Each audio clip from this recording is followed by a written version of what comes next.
Interpersonal barriers to communication. Communication is one of the most essential workplace skills in modern professional world. Whether it is spoken or written, communication helps employees and managers convey important message, updates and information. Information sharing is the key at work, especially when its high stakes environment. Whether it's managers communicating with employees, peer-to-peer communication or group meetings, there is a lot at stake. Employers need to establish proper controls and a positive environment to encourage smooth and easy communication.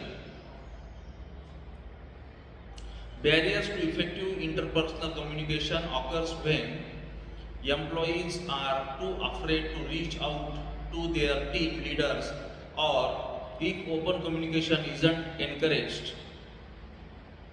Relationships that helps employees get the work done also impact communication.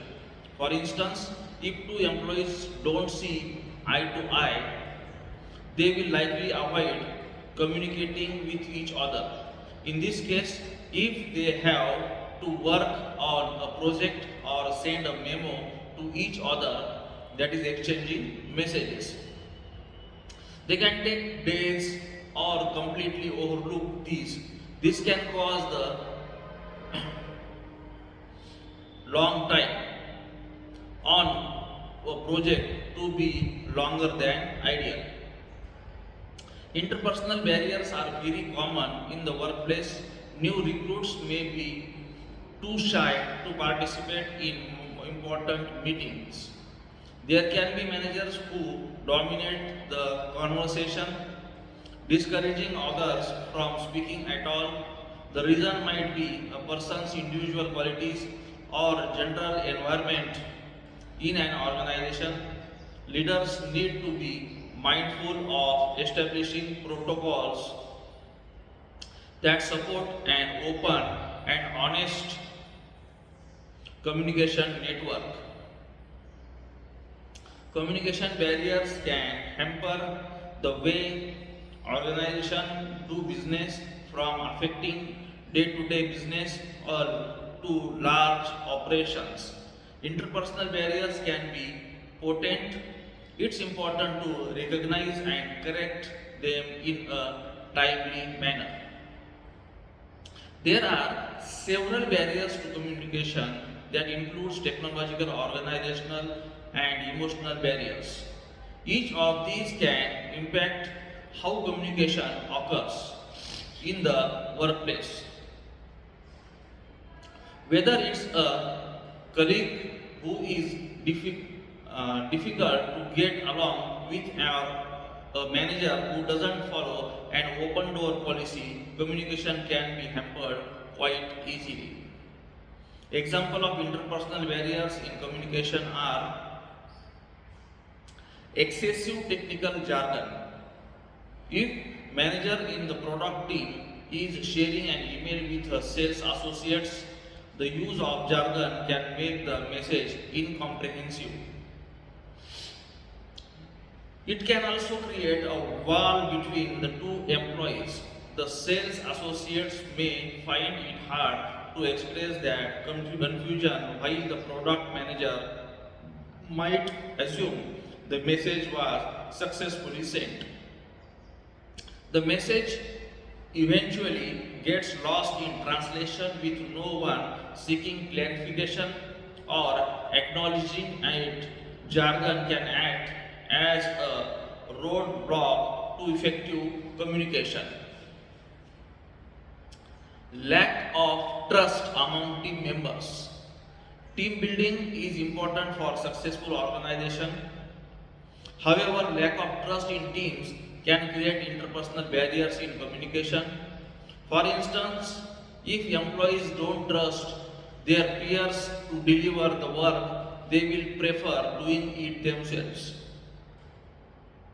Delegation also come with a slice of trust and responsibility. Teams need to have the right mindset and approach to collaboration if they want to improve communication. If there are conflicts between team members, they need to resolve in a timely way. This can save the organizations a lot of trouble. Then lack of active listening skill. Here, in the lack of active listening skills, communication isn't just speaking or writing well. A critical aspect of effective communication is active listening. It means listening well enough to engage in an interesting conversation, asking follow up questions, and registering what the speaker has to say. Lack of active listening skills can cause a rift among employees. For instance, if someone's sharing their ideas but no one paying attention, it can offend them. This can even deter them from participating or speaking up in future meetings or events. Then absence of control over the external environment between the speakers and the listeners, or the sender and the receiver of a message. There are several factors that can impair communication. The external environment is dynamic. If one employee is in the office while the other is at home, it can affect interpersonal communication.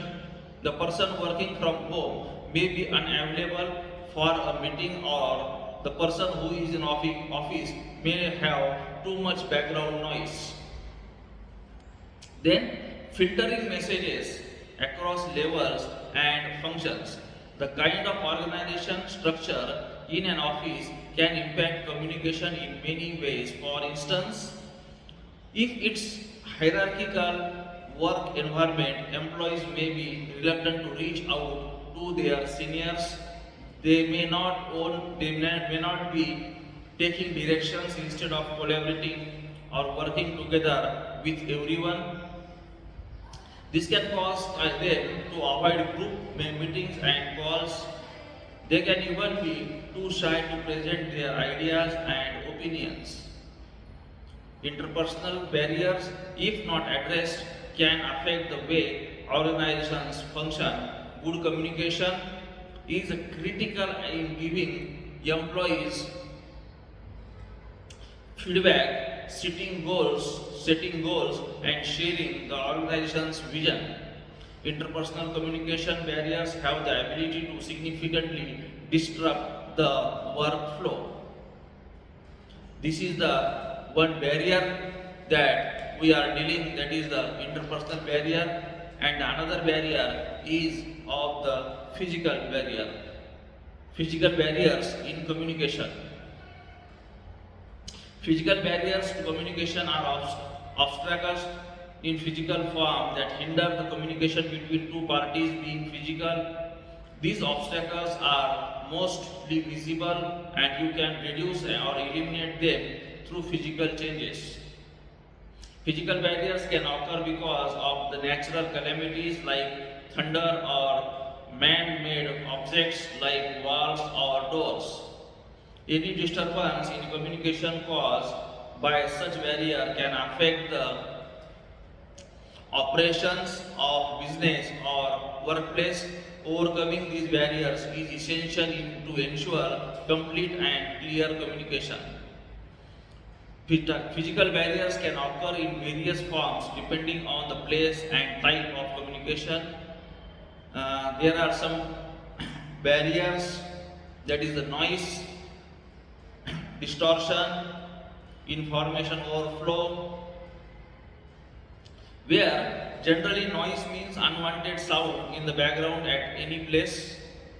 This unwanted sound can become a physical hindrance while communicating. For example, if two people are trying to talk to each other in a cafeteria with a loud music in the background, they might not hear each other well.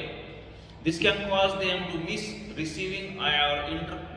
interpreting some information they share. Here, the background music acts as a physical barrier.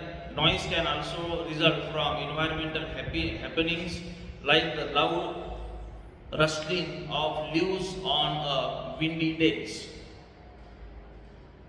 Distortion in communication happens when the meaning of a message is lost while communicating, mainly because of the misinterpretation or misrepresentation. It may also occur because of an inadequacy of proper or complete information about a message. A message becomes distorted when it is forwarded or received in a way that alters its original meaning. Sometimes human perception can cause distortion in communication because of misunderstanding the information. Distortion can also occur because of faulty communication device. For example, an unwanted disturbance in a phone call can cause a receiver's misinterpretation the information the sender relates. Information overflow. Excessive information shared in a single message can also act as a physical barrier. When the sender communicates an excessive amount of information at once, the receiver may not be able to understand or remember all that information. This can cause the loss of information or unexpected outcome. These barriers also occur in the digital communication. For example, a system may not store or process excess data if it receives from the another system because of its limited storage or incompatible software or the configuration. Such type of the barriers are there. That is the physical barriers. Then the another point is causes of physical barrier. We will continue in the next part. Thank you. Good day.